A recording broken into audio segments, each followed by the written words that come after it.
우리 하나님 말씀 사도행전 21장 27절로 32절 말씀 우리 한 절씩 교독하겠습니다. 사도행전 21장 27절로 32절 말씀입니다.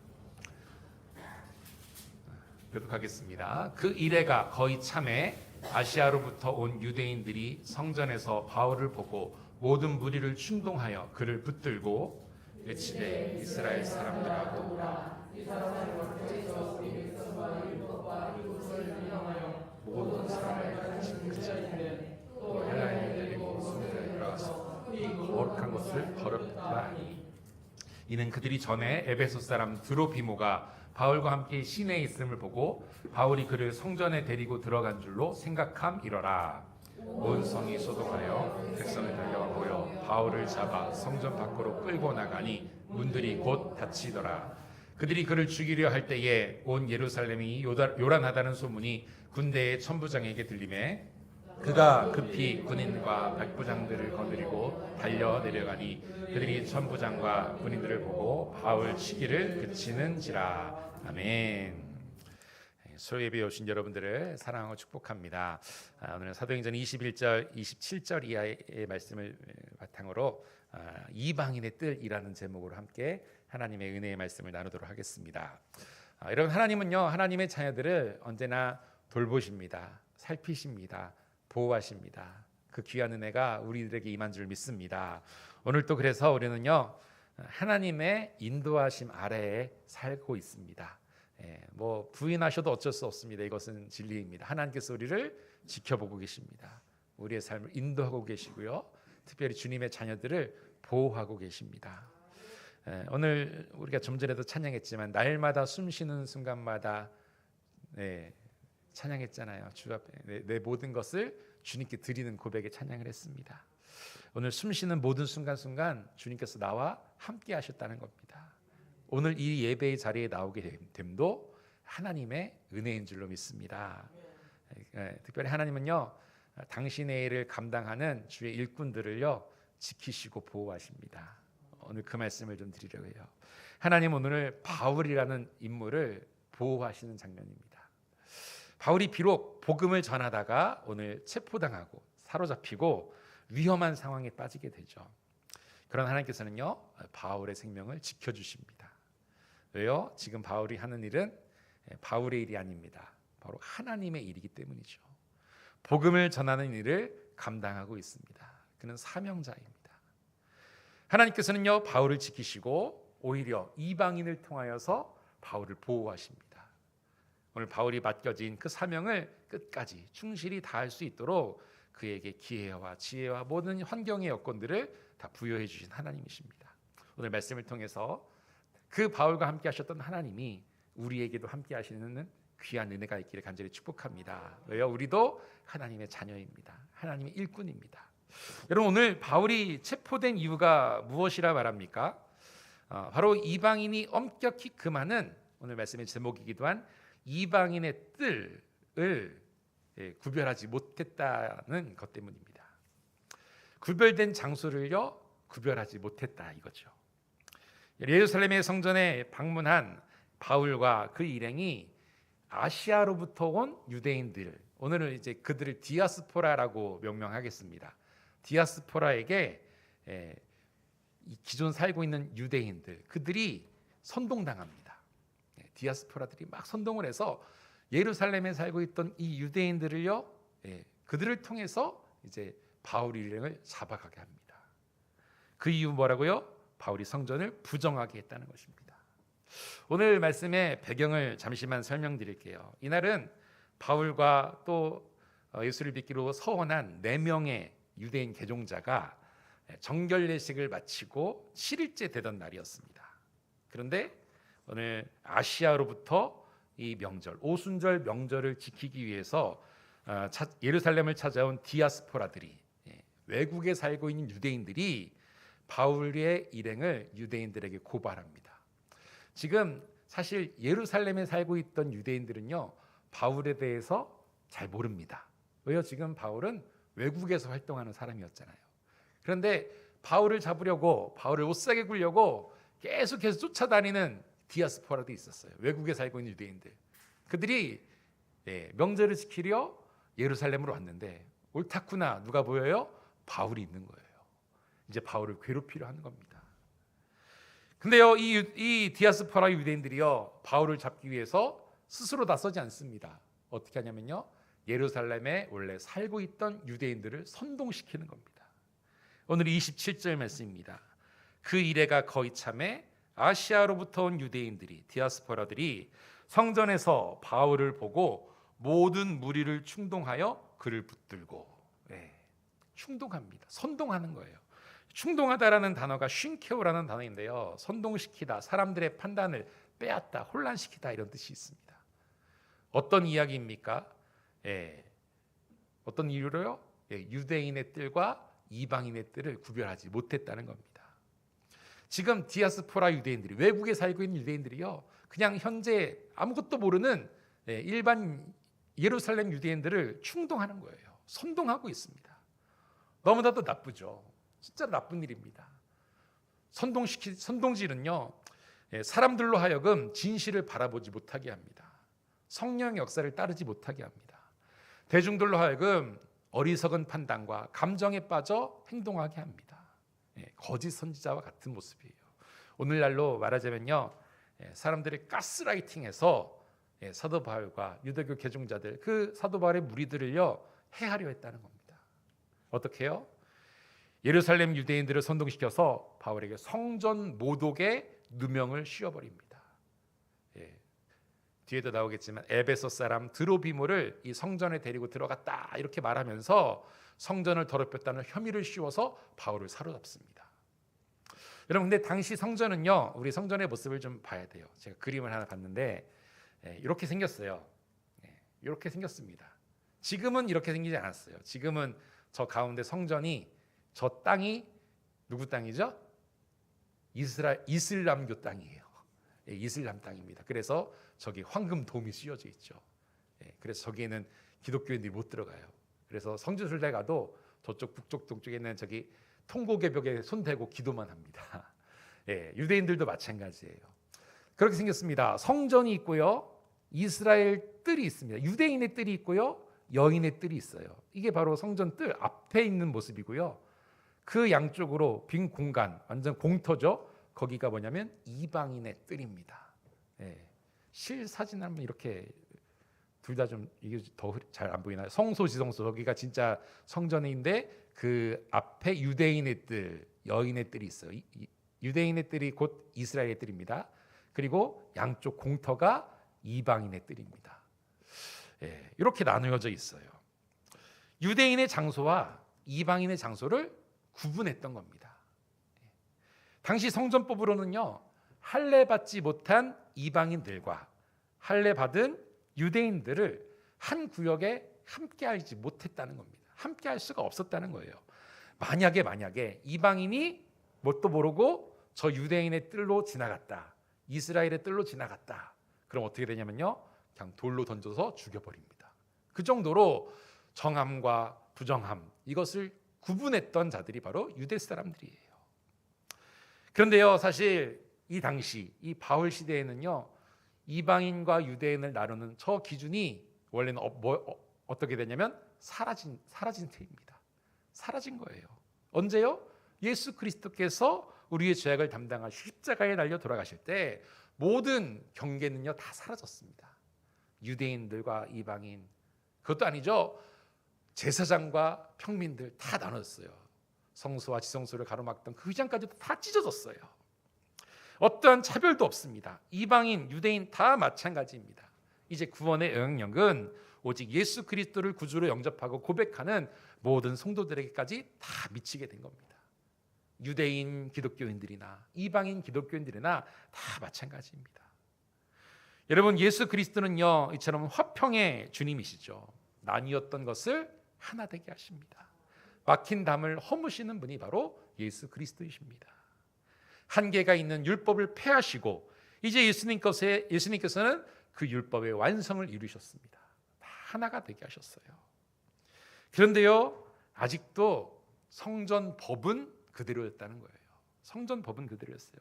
이방인들이 머무는 곳과 유대인들이 머무는 곳을 다 분리했던 겁니다. 그리고 그것을 어기면 성전을 더럽혔다는 이유로 돌로 쳐 죽이는 그런 잔인한 짓을 했다는 거예요. 근데 디아스포라 유대인들은요, 그들도 유대인이기에 이 성전법을 잘 알고 있었습니다. 그래서 무리를 선동시켜서 어떻게 해요? 바울을 잡은 겁니다. 체포한 거예요. 선동의 내용이 뭡니까? 28절에 나옵니다. 외치되 이스라엘 사람들아 도우라. 이 사람은 각 처에서 우리 백성과 율법과 이곳을 비방하여 모든 사람을 가르치는 그 자인데 또 헬라인을 데리고 성전에 들어가서 이 거룩한 곳을 더럽혔다 하니. 아멘. 바울이 쓴 누명이 뭡니까? 그는 율법을 가르치는 자임에도 불구하고 율법을 어겼다 이거예요. 헬라인을 데리고 성전에 들어, 이방인을 데리고 성전에 들어가서 그 거룩하고 고귀한 성전을 더럽혔다는 겁니다. 사실인가요? 아닙니다. 뒤에 나오지만 아니에요. 모두 거짓이에요. 그런데 이 디아스포라는요, 이것이 사실인 것처럼, 진짜인 것처럼 뭐 했다고요? 선동했다는 겁니다. 충동시켰어요. 여러분 생각해 보세요. 바울은요, 유대인 중에 유대인입니다. 율법에 정통한 자입니다. 왜 성전법을 몰랐겠습니까?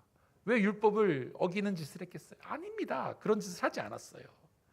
실제로도 하지 않았습니다. 이 모든 것은 디아스포라의 그 외국인 유대인들의, 외국에 사는 유대인들이 추측한 것이고 그들의 생각이었을 뿐입니다. 29절에 나오죠. 이는 그들이 전에 에베소 사람 드로비모가 바울과 함께 시내에 있음을 보고 바울이 그를 성전에 데리고 들어간 줄로 뭐 했다고요? 생각함이로라. 그 성전 뜰에 유대인의 뜰에 이방인이 같이 있었던 것도 아니고 그냥 바울이 있는 것만 보고도 이전에 시내에서 외국인과 함께 있었다, 이것만 보고 이렇게 생각한 겁니다. 디아스포라들이 오해한 거예요. 그런데요, 그 오해를 넘어선 그 마음 가운데 악함이 지금 바울을 잡아 죽이려는 그 마음이 어떻게 해요? 생각함일러라. 그 생각 가운데 행함으로 나타나게 됩니다. 오늘 생각함일러라 이 단어가요, 알다, 믿는다라는 노미조라는 단어인데요, 관습, 관계, 율법이라는 단어에서 유래했습니다. 그런데 이 노미조라는 단어는요, 사도행전에서 항상 잘못된 가정을 했을 때에만 사용되는 단어예요. 그러니까 그 생각이 잘못된 생각일 때에만 사용했던 단어예요. 무슨 말입니까? 바울이 지금 성전에 이방인을 데리고 들어갔다고 생각함일러라. 이게 뭐예요? 잘못됐다는 겁니다. 그들이 틀렸다는 거예요. 지금 이들은요, 바울의 대적자들입니다.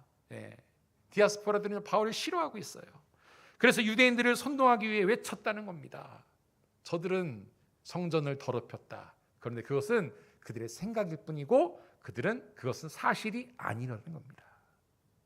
바울을 해치려는 그 적대감이 이제 허위 사실을 퍼뜨려서 거짓으로 선동시켜서 바울을 잡아서 죽이려고까지 하고 있다는 겁니다. 여러분, 근데요, 오늘날에도 이러한 자들이 많이 있습니다. 꼭 누구를 칼로 죽이고 총으로 죽이는 해하려는 그런 자가 아니라요, 진리를, 복음을 그대로 전하지 않는 자들이 상당히 많습니다.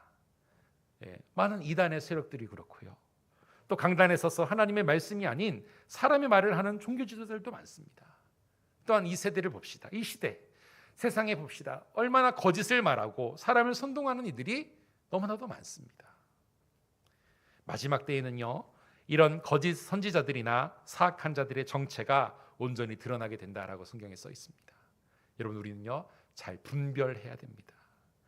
그리스도인들은요, 복음의 줄을 끝까지 붙잡고 믿음을 지키며 오늘의 환경을 인내해야 됩니다.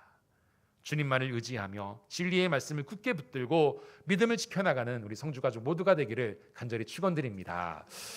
디아스포라들은요, 유대인을 선동해요. 근데 디아스포라는 뭡니까? 그냥 입을 열어서 거짓말을 말하는 것뿐이에요. 그런데 행동으로 옮긴 거는 누굴까요?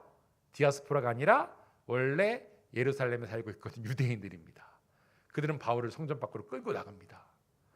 지금 이 모습을요, 한번 영적인 눈으로 보면요, 지금 사도 바울은 예수 그리스도를 메시아로 믿고 구주로 영접한 기독교인입니다. 그렇죠? 사도 바울은 하나님의 자녀예요. 그리고 지금 바울을 붙잡고 끌고 나가는 이들은 유대인이죠. 원래는 택한 백성이었지만 지금은 어떻습니까? 그냥 이스라엘의 유대인, 유대교 종교를 믿는 종교인일 뿐이에요. 지금 기독교와 유대교가 충돌하고 있습니다. 오직 믿음으로 구원받는다는 사상을 믿고 있는 기독교와 율법의 의로 구원받는다는 것을 믿고 따르는 유대교가 충돌하고 있는 거예요. 근데 이런 상황에 어떤 일이 벌어집니까? 30절 말씀 보니까요. 온 성이 소동하여 백성이 달려와 보여 바울을 잡아 성전 밖으로 끌고 나가니 어떻게 됐다고요? 문들이 곧 닫히니라. 성전 밖으로 끌고 나가니 문들이 닫힙니다. 이 문은요, 성전문이 닫히지 않죠. 어떤 문이냐면은 이스라엘의 뜰과 이방인의 뜰을 가로막고 있던 그 문들이 있습니다. 그 문들이 닫혀버렸습니다. 여러분, 근데요, 성경에서 열린 문과 닫힌 문은 무엇을 의미할까요? 열린 문은 영원한 구원에 참여하는 것을 뜻합니다. 열린 문. 그리고 닫힌 문은요, 참여하지 못하는 거죠. 구원을 거부하는 것을 말합니다. 구원의 문이 활짝 열려 있었는데요, 그들에게 구원의 문이 닫혀버린 겁니다. 누구에게요? 바울을 끌고 나갔던 그 유대인들에게. 여러분, 사실 이스라엘의 뜰과 이방인의 뜰을 구분하는 것 이제는요 아무런 의미가 없습니다. 눈으로 보이는 부셔지지 않았기 때문에, 원래 있었기 때문에 남겨져 있던 그 가로막혀진 칸막이는 있었겠지만, 남아있지만 이미 예수 그리스도의 십자가 보혈로 그 모든 것들이 다 무너진 것이거든요. 의미가 없는 겁니다. 이방인이든 유대인이든 이제는 다 한 자리, 한 공동체가 될 수 있고요, 이방인들도 얼마든지 이제는 성전 안에 들어갈 수 있습니다. 이것이 바로 하나 되게 하시는 은혜, 또 우리에게 주신 복음이라는 것입니다. 그런데 문이 닫힌 자들, 복음 밖에 있는 자들은요, 이 구원의 은혜를 뭐합니까? 거부한다는 거예요. 예수 그리스도를 받아들이지 않습니다. 오히려 거부합니다. 복음을 거부하는 이들에게는요, 영생이 없다는 겁니다. 구원이 없다는 거예요. 거짓에 선동된 사람들은요, 이제 이성적인 생각을 하지 못합니다. 판단을 하지 못해요. 그리고 이제 유대인들은 어떻게 해요? 바울을 잡아 죽이려고 합니다. 말이 됩니까? 가만히 있는 사람을 잡아 죽이는 거예요. 어떻게 해요? 선동되어서, 가스라이팅 당해서. 근데요, 그 순간 하나님이 역사하십니다. 천부장이 군인들과 백부장을 거느리고 이 사건의 장소에 등장합니다. 짜잔 하고 나타나는 거예요. 여러분, 잘 생각해 보십시오. 지금 바울을 죽이려 하는 유대인 무리들 있잖아요. 예루살렘 유대인들. 근데 그들이 결국 누구도 죽였습니까? 예수님도 죽인 거예요. 과거 몇 년 전 아니에요. 몇백 년 전도 아니에요. 불과 10년 전. 과거 메시아로 오신 그 예수 그리스도를 십자가에 매달아 죽인 일에 동참했던 유대인들이 바로 오늘 그 유대인들입니다. 그들은 아직도 자신들의 잘못을 깨닫지 못하고 있는 거예요. 복음 안에서 신실하게 하나님의 말씀을 전하며 영혼을 구원하는 그 전도 사역을 감당하는 사도 바울을 잡아 죽이는 일에 그 유대인들의 손이 쓰이고 있습니다. 근데요, 공통점이 있죠. 예수님 때도 그랬고 오늘 사도 바울 때도 그랬고, 공통점이 뭡니까? 이들은요, 선동에 빠졌어요. 그 과거에는 종교 지도자들, 바리새인들과 대제사장들의 선동에 빠져서 바라바 대신 누구 죽이라고요? 예수를 죽여라. 바라바를 살려라. 그리고 오늘은요, 그 디아스포라 유대인들의 선동에 빠져서 바울을 잡아 죽이려고 했다는 거예요. 사람의 말, 악한 자의 말에 금세 빠져들었다는 것입니다. 바울을 죽이려는 선동의 소리와 군중들의 소리가 예루살렘 성에 울려 퍼집니다. 그런데요, 이때만 그랬을까요? 오늘날에도 마찬가지입니다. 이러한 모습들이요, 반복되고 있다는 거예요.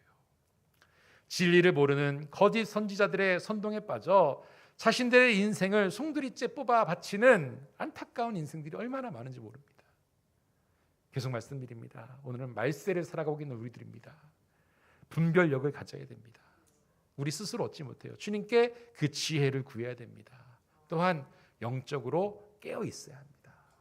항상 하나님의 진리의 말씀 위에 내 삶을 바로 세우고, 또 주님께 나와 나의 영적으로 호흡하는 기도를 드림으로써 하나님께서 원하시는 그 영적인 분별력을 가지고 살아가는 우리가 되기를 간절히 축원합니다. 지금 바울이 죽을 수 있는 위험한 상황이에요. 그런데 하나님께서 이 바울을 보호하시죠.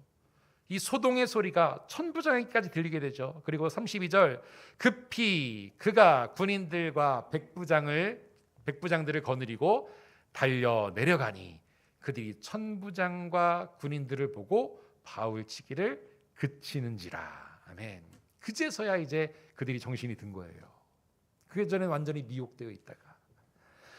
천부장은요, 말 그대로 1000명의 병력을 통솔하는 로마군의 장교입니다. 그 당시 역사적으로 기록을 보면은 글라우디오 루시아라는 사람이 천부장이었어요. 근데 하나님께서는요, 이방인이었던 천부장을 통하여서 바울을 보호하셨습니다. 오히려 유대인들은 바울을 죽이려 했는데 이방인의 손을 통해서 바울을 구원하세요. 오늘 말씀 보면요, 이 바울의 상황이 상당히 위험했다는 것을 알게 됩니다. 오늘 급히 군인들과 백부장을 거느리고, 급히라는 즉시 그랬습니다. 달려내려가니 빨리 막 달렸습니다. 그만큼 바울의 상황이 목숨이 위태한 상황이었다는 거예요. 이 글라우디오 루시아 천부장은요, 군인들을 동원해서 급히 내려갔습니다. 그도 그럴 것이 이 지역의 모든 사건 사고를 담당하고 있는 게 이 천부장이었기 때문이에요. 특별히 유대인들의 폭동을 책임지는 인물이 바로 누구였냐면 이 글라우디오 루시아였다는 것입니다. 그러니 당연히 빨리 데려가야죠. 바울이 죽기 전에, 사고 당하기 전에 그 모든 것들을, 폭동을 진정시켜야 됐습니다. 그런데 이들이 등장을 하자 유대인들이 멈췄습니다. 바울 치기를 그치는지라. 왜 그랬을까요? 그냥 잡아 죽여도 되잖아요. 안 됩니다. 지금까지 유대인들의 한 행동과 모든 것들은, 선동은요, 합법이었을까요? 불법이었을까요? 불법입니다. 불법이었기 때문이에요. 그 당시 유대 땅은요, 로마 지배 아래 있죠. 그래서 로마의 식민지입니다. 이스라엘은요, 자체적으로 사형을 선고하고 집행할 능력이 없었습니다. 모든 것을 다 로마에게 맡겼어야 돼요. 그래서 누구도요, 예수님께서도 사형 판결은 누구한테 받으셨어요? 유대인들한테 받았어요. 산헤드린 공회에서 사형 판결을 받습니다. 그런데 그 판결을 가지고 어디로 갔어요? 본디오 빌라도에게로 가져갑니다. 왜요? 그 사형을 집행할 수 있는 권한은 그 당시 총독이었던 본디오 빌라도에게 있었기 때문이에요. 최종 판결과 사형 선고를 로마로부터 받아야만 그것을 집행할 수 있었다는 거예요. 그래서 예수님은 본디오 빌라도 그 총독으로부터 사형 집행 선고를 받게 되는 겁니다. 여러분, 오늘의 이 귀한 말씀을 통해서요, 우리 딱 두 가지만 기억했으면 좋겠어요. 첫 번째는 이방인의 뜰과 유대인의 뜰을 나누는 것은 이제는 아무 그런 의미가 없다는 겁니다. 물론 구약 시대에는요, 이 둘을 나누는 것이 성전을 거룩하게 하는 아주 귀한 의미가 있었습니다. 선한 뜻이 있었어요. 왜요? 구약 시대에는 하나님의 구원 사역의 초점이 어디에 있었습니까? 유대인들에게 있었기 때문이에요. 이스라엘 민족에게 있었기 때문이에요. 이스라엘 민족을 하나님의 제사장 나라로 세우시고 구원 사역에 사용하셨습니다. 그런데 그 모든 사역은 누구를 위한 것이었습니까? 예수 그리스도를 위한 것이었죠. 여기까지였어요. 그들을 사용하신 것은요. 그러나 예수님 이후에는 그 구원의 초점이, 구속의 초점이 이스라엘뿐 아니라 예수를 구주로 영접한 모든 자들을, 모든 백성들을 향하여 있음을 우리는 기억합니다. 우리에게까지 그 은혜가 인 것이죠. 그래서 이방인들도 이제는 구원에 참여하며 영원한 천국을 소망하며 바랄 수 있게 되었다는 것입니다. 그래서 이방인의 뜰, 유대인의 뜰 나누는 것 전혀 의미가 없습니다. 그런데 아직도 이 진리의 복음을 받아들이지 못한 이들이 있었다는 거예요. 혹은 자신의 입맛에 맞게 복음을 변질시켜서 사람의 소리로 선포하는 이들이 있습니다. 많은 이들을 선동하고 미혹시켜서 구원의 소리 자리에 서지 못하게 만드는 악한 이들이 있다는 거예요. 이러한 거짓 선자들을 우리는 잘 분별해야 됩니다. 이 목사님 설교 비교하라, 그 말씀 드리는 게 아니에요. 여러분, 세상의 소리를 잘 분별해야 된다는 겁니다. 인터넷, 유튜브 잘 분별하십시오. 또 성도 간의 대화 가운데서도요, 내 목소리에 또 저분의 목소리에 하나님의 마음이, 하나님의 사랑이 담겨 있는지를 잘 분별하고 구별할 수 있기를 바랍니다. 아직 율법에 매인 상태로 이방인의 뜰에 서 있는 사람이 되어서는 안 됩니다. 우리는 십자가 보혈로 주님 보좌 앞에 담대히 설 수 있는 주님의 자녀가 되었음을 기억하며 믿음으로 나아가는 우리가 되기를 간절히 축원합니다. 나눌 필요가 없어요. 그리고 또 하나 기억할 것은요, 사명을 다하며 주님의 일을 하는 이들을요, 하나님은 지키시고 보호하신다는 겁니다. 바울을 보호하셨어요. 유대인의 손에서 이방 로마인의 손으로 그를 건지셨어요. 오히려 그를 보호하셨어요. 하나님은요, 주의 일을 하는 자들을 지키시고 보호하십니다. 이 말씀은요, 구원받은 우리의 삶이 항상 평안하고 넉넉하고 여유롭다라는 말씀이 아니에요. 물론 그러면 좋겠지만요, 그 기준이 어디 있느냐가 다르죠. 사실 하나님께서 우리를 지키시고 보호하신다는 것은요, 우리가 사명을 다해 주님의 일을 할 때 하나님의 역사하심을 내 삶을 통해, 내 생활을 통해 발견한다는 뜻입니다. 이해하셨나요? 다시 말해, 내가 지금 하나님의 일을 하고 있는가 아닌가는 어떻게 판단하면 되냐면, 내 삶에 하나님께서 역사하시는가 역사하시지 않는가 살펴보면 됩니다. 나는 알 거 아닙니까? 그렇죠? 하나님이 내 삶 가운데 터치하고 계신가, 역사하고 계신가. 사랑하는 여러분, 구원받은 백성으로 우리는요, 주님의 돌보심과 보호하심 아래에 있습니다. 우리는 언제나 주님의 역사 아래 살아가고 있습니다. 주님의 능력 아래 살아가고 있습니다. 이방인의 뜰, 유대인의 뜰 더 이상 구분이 없습니다. 언제나 주님 안에서 참된 자유함을 누리시기 바랍니다. 어느 곳에 가든 우리는 하나님 자녀입니다. 그리고 나에게 주신 사명과 나에게 주신 직분을 믿음으로 잘 지켜 행합시다. 그래서 내 삶에, 내 모든 행사에 내 능력도 나타내겠지만, 누구의 능력이요? 하나님의 능력을 힘입어 그 일들을 잘 감당해 나갈 수 있는 저희들이 되길 간절히 축원드립니다. 매일매일 하나님의 역사하심을 누리시기 바랍니다.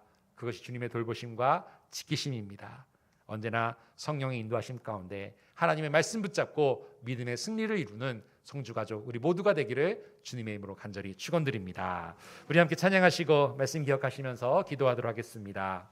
우리 마지막 불렀던 찬양, 주의 보좌로 나아갈 때 함께 찬양합니다.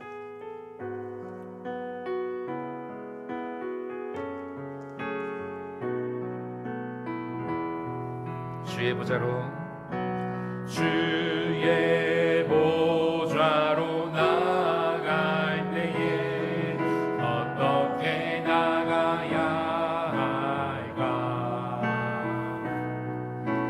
나를 구원한 주의 십자가, 그것을 믿으며 가네. 아멘. 주의 보좌로, 주의 보좌로 나아갈 때에 나 여전히 부족하다.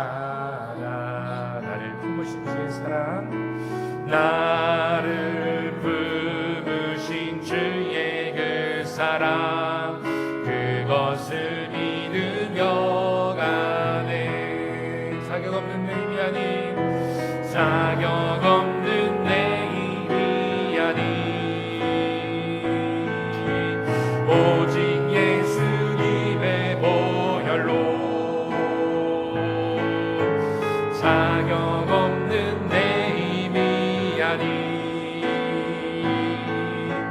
오직 예수님의 보혈로.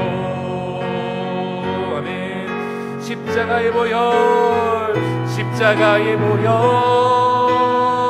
완전하신 사랑,